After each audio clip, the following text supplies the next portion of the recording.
हर हर महादेव। नमस्कार दोस्तों, सनातन स्तुति में आपका स्वागत है। आज मैं आपके साथ 16 सोमवार व्रत की संपूर्ण विधि, नियम, पूजा के बारे में इस वीडियो में जानकारी साझा करूंगी। 16 सोमवार व्रत कब से उठाने चाहिए और जो व्रत में प्रसाद बनाया जाता है वे कितना करना चाहिए और किस किस सामग्री का हम 16 सोमवार व्रत में प्रसाद बना सकते हैं, और यदि 16 सोमवार व्रत में हमें क्या खाना चाहिए। प्रसाद के बारे में सबसे पहले जानते हैं कि प्रसाद हम 3 प्रकार से ले सकते हैं या बना सकते हैं। आटे का चूरमा या पूड़ी या पराठे मीठे। नंबर 2, खीर का प्रसाद। नंबर 3, फल का प्रसाद। कितनी प्रसाद की मात्रा होनी चाहिए? प्रसाद की मात्रा 3 पाव होनी चाहिए, यानी ग्राम में 750 ग्राम होनी चाहिए। 750 ग्राम में 250 ग्राम के 3 हिस्से करने चाहिए और थाली में सारा प्रसाद रखकर 3 भाग बराबर बराबर कर लें। एक भाग भगवान शंकर को समर्पित कर दें और बाकी 2 हिस्से का प्रसाद में थोड़ा प्रसाद नंदी को अवश्य खिलाएं। अब बचता है तीसरा हिस्सा, उसमें से अपने खाने के लिए वही प्रसाद रखें। जितना आप खा पाएँ उतना आप अपने लिए रख लें, बाकी बचा प्रसाद परिवारजन में बांट दें। सबसे महत्वपूर्ण बात यह है कि हमें प्रसाद खाकर ही व्रत रखना होता है। 16 सोमवार व्रत में हमें दूसरा खाना नहीं खाना होता है और 16 सोमवार व्रत में नमक का सेवन भी बिल्कुल ना करें। अब जान लेते हैं खीर के प्रसाद के बारे में। यदि हम खीर का 16 सोमवार व्रत रखते हैं तब हमें कितनी खीर बनानी चाहिए कि 250 ग्राम 3 जगह हो जाए, यानी पहले सोमवार से ही आप नाप बनाकर रख लें। 16 सोमवार तक उसी बर्तन से नाप रखें। प्रसाद का वजन 750 ग्राम से कम ना हो, ज़्यादा थोड़ा बहुत हो सकता है, लेकिन 3 हिस्से बराबर बराबर कर लें। उसी प्रकार से फल का प्रसाद भी वैसे ही, यदि आप फल के व्रत रखते हैं तब आप 12 केले लेकर 4-4 केले 3 हिस्सों में कर लें। एक हिस्सा आप शिवलिंग पर चढ़ा दें, बाकी 2 हिस्सों में नंदी को खिलाएं और अपने लिए रख लें। कुछ प्रसाद यदि बचे तो परिवारजनों को बांट दें। आपको फल खाकर ही व्रत रखना होगा।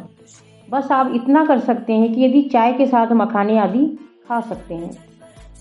अब जानते हैं कि हमें पूजा किस समय करनी चाहिए। 16 सोमवार व्रत की पूजा कथा शाम के समय प्रदोष काल में करनी चाहिए।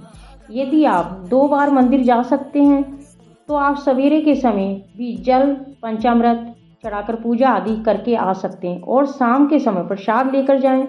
जल चढ़ाकर दीप जलाएं, रोली, चंदन, बेलपत्र आदि चढ़ाकर प्रसाद रखकर कथा सुनें। कथा सुनने के बाद आरती करें और एक हिस्सा प्रसाद का शिवलिंग को चढ़ा दें।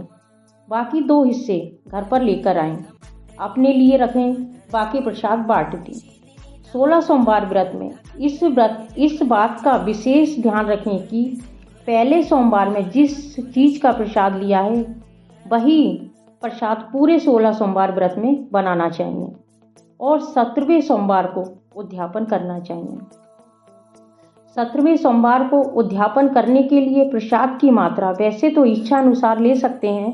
शास्त्रों के अनुसार तो 5.25 किलो प्रसाद का वजन होना चाहिए।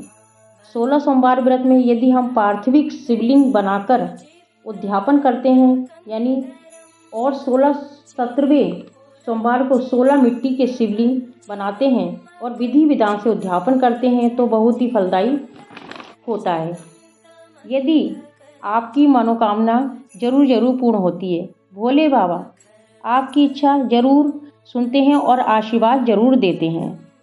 16 सोमवार व्रत जिस भी इच्छा से आप रखते हैं वे इच्छा जरूर पूर्ण होती है। श्रद्धा और भक्ति से 16 सोमवार व्रत करके देखिए और कमेंट में बताना ना भूलें कि आपकी इच्छा पूर्ण हुई या नहीं। यदि आप उद्यापन के लिए 16 शिवलिंग का वीडियो देखना चाहते हैं तो कमेंट में कर देना, तो मैं आपको 16 शिवलिंग का वीडियो भी बनाकर दिखा दूंगी। अब जान लेते हैं कि 16 सोमवार व्रत कौन कौन से महीने से उठाने चाहिए। नंबर 1 बैसाख के महीने से, नंबर 2 सावन के महीने से, नंबर 3 कार्तिक मास से और नंबर 4 माघ मास से। इन चारों महीने में 16 सोमवार व्रत उठा सकते हैं। यदि संतान की प्राप्ति के लिए व्रत रखना चाहते हैं तो आप सावन के पहले सोमवार से व्रत शुरू कर सकते हैं। यदि कोई विशेष बीमारी है तो बैसाख के पहले सोमवार से व्रत आप शुरू करें। व्यवसाय के लिए करना चाहते हैं तो माघ मास से पहले सोमवार से व्रत शुरू करें। यदि किसी भी इच्छा को पूर्ण करने के लिए व्रत करना चाहते हैं तो कार्तिक मास के शुक्ल पक्ष से व्रत शुरू कर सकते हैं। इसके अलावा और भी कोई जानकारी जानना चाहते हैं तो कमेंट में ज़रूर लिखें। इसी के साथ वीडियो समाप्त करती हूँ। वीडियो अच्छा लगे तो लाइक ज़रूर करें। चैनल पर पहली बार है सब्सक्राइब जरूर कर लें। कमेंट में हर हर महादेव लिखना ना भूलें।